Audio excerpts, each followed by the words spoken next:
रमज़ानुल मुबारक अल्लाह दा मेहमान महीना है, अल्लाह की तरफों साढ़े वाल मेहमान बन के आया है। सरे आम जिहड़ा बंदा खांदा पींदा है रमज़ान के अंदर, हांडी पका रहे ने, रोटियां पका रही हैं, तुसी आम वेखो ना घरां दे अंदर हांडी पकदी हुंदी है, सरगी टाइम उठते नहीं तो 9-10 बजे नाल जनाबे वाला वो बकायदा नाश्ता बनता है, फिर दोपहर का खाना। कि मुसलमान अल्लाह नूं ललकार रहे हैं कि या अल्लाह सी तेरी आम हद्दां तोड़ रहे हैं, खाना भी बन रहा है, रोटी भी बन रही है, हर चीज़ पक रही है। रमज़ान के महीने के अंदर जिहड़ा रमज़ान की बेअदबी करदा है, फतावा शामिया के अंदर फतवा मौजूद है, उलमा फरमाते ने कि अगर हुक्मरान चाहे, इस्लाम मुल्क का हुक्मरान चाहे तो जेड़ा बंदा सरेआम जान बुझ के रमज़ान की रोज़े की बेहुरमती करता है, अगर हुक्मरान चाहे तो उन्होंने कतल भी करवा सकता है। इत्थों तक सख्त मसला है अगर जेड़ा रमज़ान की बेहुरमती करता है। फतावा हिंदिया के अंदर भी ये मौजूद है। सरेआम खाना पीना, एक रोज़ा नहीं रखिया वो गुनाह, दूसरा सरेआम खाना पीना वो गुनाह। वेखो ना, मैं तुम्हें एक मिसाल देना, बाप अपने पुत्र नूं आखे ना भी फलाने बंदे कोल ना बही, ते अगला दिन होवे ते अब्बा वेंदा होवे ते पुत्र उस बंदे कोल बैठा होवे, अब्बे नूं गुस्सा लगदा कि नहीं लगदा? बाप कहंदे ने यार तैनूं मना कीता सी ना बई। अल्लाह फरमा रहा अगर तू रोज़ा नहीं रख सकदा ते तू उहदा अदब ते करना, उस चीज़ का रमज़ान का अदब कर, लोगों के सामने खाना पीना ना शुरू कर दे। जिहड़ा ईमान अल्लाह मोमिन बंदा है वो तो अल्लाह ताला को डर जाता है कि यार मैं रोज़ा नहीं रखिया, मैं किवें सरेआम खावांगा, लोगों के सामने बेअदबी करांगा। जेड़ा बंदा रमज़ान की बेअदबी करता अल्लाह उन्होंने माफ़ नहीं करेगा। जेड़ा रोज़े की बेअदबी करता है, सरेआम खांदा पकांदा है, ते जेड़ा वेख रहा अगर वो मना नहीं करता तो वह भी नाल मुजरम जे। यह भी गल समझ लो, एक बंदे के सामने कोई खांदा पींदा पैना, लोगों ने सानू की लगे वो आप ही नहीं खांदा या खांदा वह मामला है, उन्हें अल्लाह नूं जवाब देना नहीं। अगर तुहाडे सामने बुराई हो रही है, तुहाडे सामने नाफरमानी हो रही है, तो वह हक बनता है कि तुसीं उहनूं मना करो, उस बंदे नूं, घर वालियां नूं मना करो कि यार रमज़ान के महीने च इस तरह ना करो। अगला मसला, अक्सर तुहानूं पता है साढ़े छोटे बच्चे रोज़े रखते हैं, मसलन जिहदे कोल रोज़ा नहीं रखा जा सकता उन्होंने रोज़ा नहीं रखवाना चाहिए। कई माँ प्यो शौक के नाल ही रोज़ा रखवा देंगे ने, भी मेरा पुत्र तू भी रोज़ा रख लै। तो अगर जिहड़ा बच्चा बहुता छोटा है, जिहड़ा तो रख सकता, मसलन 7-8 साल की उम्र हो गई, बच्चा समझदार हो जाता थोड़ा जा, अगर उन्होंने शौक है रोज़ा रखण दा तो उन्हें रोज़ा रख लिया। नाबालग बच्चे की गल पे करना, जिहड़ा अजे बालग नहीं होया। अगर छोटा बच्चा है, तुहानूं पता है कि सारा दिन भुख बर्दाश्त कर लेगा, प्यास बर्दाश्त कर लेगा, तो फिर उन्होंने रोज़ा रखवाओ, उसकी आदत बन जाएगी। 8-9 साल का बच्चा हो जाए, ज़रा थोड़ा समझदार हो जाए, फिर उन्होंने रोज़ा रखवाना चाहिए, तरगीब दवानी चाहिए कि वह वड्डियां होकर भी रोज़ा रख ले। अगर बहुता छोटा बच्चा है तो फिर उन्होंने रोज़ा ना रखवाओ। अगर छोटे बच्चे ने रोज़ा रखिया, मसला सुनो बड़ी तवज्जो नाल, दोपहरी उन्होंने भुख लगी, प्यास लगी, वो छोटा बच्चा सी, उहदे बर्दाश्त नहीं होया, उन्हें रोज़ा तोड़ छड़िया जान बुझ के। छोटा बच्चा ना, बालग बच्चे की गल पे करना, अजे बालग नहीं होया, छोटा बच्चा सी, उन्हें रोज़ा रख लिया शौकिया तौर पर, वे वड्डे रखते हैं, मैं भी रख लिया।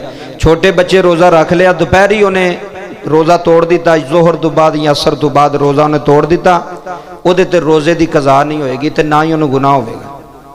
समझ आ रही गल दी? जिहड़ा छोटा बच्चा है ना, बालग बच्चा, अगर वो रोज़ा तोड़ दे उन्होंने गुनाह कोई नहीं, क्योंकि अजे वो रोज़े फर्ज नहीं, वो शौकिया तौर पर रख रहा। अगर वो रख लैंदा तो उन्हें स्वाब से, अगर उन्हें तोड़ भी छड्डिया फिर भी उन्होंने गुनाह, इस्लाम आंदा उस बच्चे ते गुनाह कोई नहीं, तो ना कज़ा है कि बाद विच वो रोज़ा रखे। जिहड़ा बालग बंदा अगर वो रोज़ा तोड़े तो बाद विच कज़ा करेगा ना, बाद विच रखेगा, बच्चा बाद विच रोज़ा नहीं रखेगा जिहड़ा नाबालग बच्चा। अगला मसला, अगर रोज़े की हालत के अंदर गुसल करदियां नहांदियां बंदे नूं, रोज़े की हालत में गुसल करदियां बंदे दे खलक विच पानी टुर गया, बंदा नहांदा पिया सी, मूँह खोलिया, कई बारी गर्मियां होंदियां ने, तुहानूं पता है उस रोज़ेदार नहान टुर जाते हैं, जिहड़े बने ने नहान वाले उत्थे टुर जाते हैं, वो चूंबियां मारदे तो पानी अंदर चला जाता, नक रस्ते या खलक रस्ते। अगर रोज़ादार उन्होंने पता सी कि मेरा रोज़ा है, नहांदियां पानी अंदर चला गया तो उहदा रोज़ा टुट जाएगा। मसला समझ लो, अगर नहांदियां पानी खलक तो थले टुर गया तो रोज़ेदार दा रोज़ा ख़त्म हो जाएगा। अगला मसला सुन लो, वो रोज़ा टुट गया, वो ईद तो बाद वो रोज़ा रखेगा, जिहड़ा रोज़ा उहदा टुटा हुआ कज़ा करेगा, पूरे साल च जदों मर्जी रख सकता। कई बंदे ऐसे होंदे ने कि जिहड़े सहरी मसलन लेट उठे ने ना, ਤੇ ਉਹ ਸਹਿਰੀ ਦਾ ਟਾਈਮ ਖਤਮ ਹੋ ਗਿਆ ਤਾਂ ਸਹਿਰੀ ਕਰਦੇ ਹੁੰਦੇ ਨੇ, ਨਹੀਂ ਯਾਰ ਚਲੋ ਅਜੇ ਕਿਹੜਾ ਕੋਈ ਕਿਸੇ ਨੂੰ ਪਤਾ ਤੇ ਮੈਂ ਸਹਿਰੀ ਕਰਨਾ ਪਿਆ ਵਾਂ। ਕਈ ਬੰਦੇ ਦਲੀਲ ਦਿੰਦੇ ਨੇ ਜੀ ਪੁਰਾਣੇ ਲੋਕ ਆਂਦੇ ਸਨ ਜਿੰਨਾ ਤੱਕ ਕੀੜੀ ਨਜ਼ਰ ਨਾ ਆਵੇ ਖਾਂਦਿਆਂ ਰਹਿਣਾ ਚਾਹੀਦਾ। ਪੁਰਾਣੇ ਮਸਲੇ ਨਾ ਪੁਰਾਣਿਆਂ ਬਾਬਿਆਂ ਦੇ ਪੁਰਾਣਿਆਂ ਲੋਕਾਂ ਦੇ ਪੜ੍ਹੇ ਵਿਚਾਰੇ ਹੈ ਨਹੀਂ ਸਨ, ਤੇ ਉਹ ਮਸਲਾ ਅੱਗੋਂ ਸੁਣ ਕੇ ਬੰਦੇ ਅੱਗੋਂ ਫਿਰ ਉਹਦੇ ਤੇ ਅਮਲ ਪੇ ਕਰਦੇ ਨੇ। ਅਗਰ ਕਿਸੇ ਰੋਜ਼ੇਦਾਰ ਨੇ ਸਹਿਰੀ ਦਾ ਟਾਈਮ ਖਤਮ ਹੋ ਗਿਆ, ਸਹਿਰੀ ਦਾ ਟਾਈਮ ਖਤਮ ਹੋਣ ਤੋਂ ਬਾਅਦ ਉਹਨੇ ਇੱਕ ਲੁਕਮਾ ਵੀ ਲਾਇਆ, ਉਹਦਾ ਰੋਜ਼ਾ ਨਹੀਂ ਹੋਏਗਾ। ਇਹ ਮਸਲਾ ਸਮਝ ਲਓ, ਉਹਦਾ ਰੋਜ਼ਾ। ਵੇਖਿਆ ਨਾ ਕਈ ਬੰਦੇ ਅਜੇ ਐਲਾਨ ਹੁੰਦਾ ਨਾ ਜੀ ਸਹਿਰੀ ਦਾ ਟਾਈਮ ਖਤਮ ਹੋ ਗਿਆ ਤੇ ਖਾਣਾ ਪੀਣਾ, ਇਹਦਾ ਕੀ ਮਤਲਬ ਹੁੰਦਾ ਹੈ? ਬਈ ਅਸੀਂ ਸਿਰਫ ਫਰਜ਼ੀ ਐਲਾਨ ਕੀਤਾ, ਤੁਸੀਂ ਖਾਂਦੇ ਪੀਂਦੇ ਰਹੋ। ਕਈ ਬੰਦੇ ਕਹਿੰਦੇ ਨੇ ਯਜ਼ਾਨ ਹੁੰਦੀ ਵੀ ਜਿੰਨਾ ਤੱਕ ਯਜ਼ਾਨ ਮੁਕੰਮਲ ਨਾ ਹੋਵੇ ਉਨੀ ਤੱਕ ਖਾਂਦਿਆਂ ਪੀਂਦਿਆਂ ਰਹਿਣਾ ਚਾਹੀਦਾ।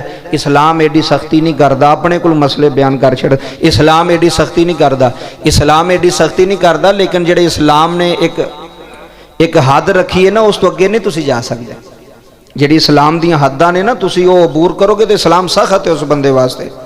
ਨਰਮ ਵੀ ਹੈ ਵੇ ਤੇ ਸਖਤ ਵੀ ਹੈ।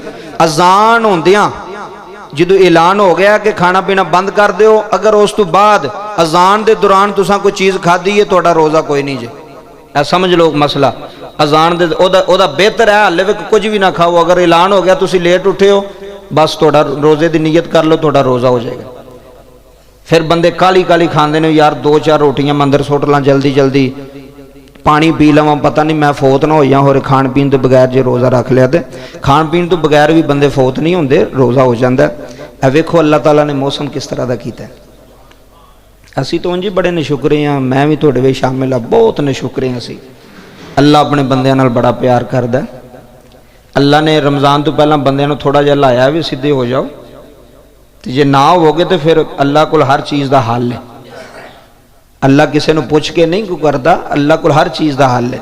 ਜਦੋਂ ਜ਼ੁਲਮ ਸਿਤਮ ਬੇਇੰਤਹਾ ਹੋ ਜਾਏ ਨਾ ਜਿਸ ਧਰਤੀ ਦੇ ਅੰਦਰ, ਜਿਸ ਜ਼ਮੀਨ, ਫਿਰ ਉੱਥੇ ਜ਼ਲਜ਼ਲੇ ਹੁੰਦੇ ਨੇ, ਫਿਰ ਅਜ਼ਾਬ ਹੁੰਦਾ ਹੈ। ਅਗਲਾ ਮਸਲਾ ਸਮਾਤ ਫਰਮਾ ਲਓ کہ غیر مسلم بندے کوئی ساڑھے سعودیہ نے، دبئی نے، کوئی غیر مسلم ملکاں ویچ نے، اگر کوئی غیر مسلم بندے دی افطاری کرواندہ ہے، مثلا یاری دوستی ہوندی انہوں کہندہ ہے یار میں تیرا روزہ کھلوانا چاہنا، غیر مسلم عیسائی ہے، یہودی ہے، ہندو ہے، قادیانی دا مسئلہ لیدہ ہوئے، مسئلہ سن لو بڑی مہربانی، عیسائی، یہودی، ہندو، اگر غیر مسلم اگر یہ چاہتا ہے کہ میں کسی مسلمان دا روزہ کھلواواں، افطاری کرواواں کہ یار مسلمان ہی دا روزہ کھلوانا چاہیے تو او دی افطاری تے جانا جائز ہے، او دی افطاری تے جانا جائز ہے، شرط ہے کہ کھانے وچ حلال چیز ہوئے، حرام چیز نہ ہوئے۔ مسئلے دی سمجھ آگئی نا؟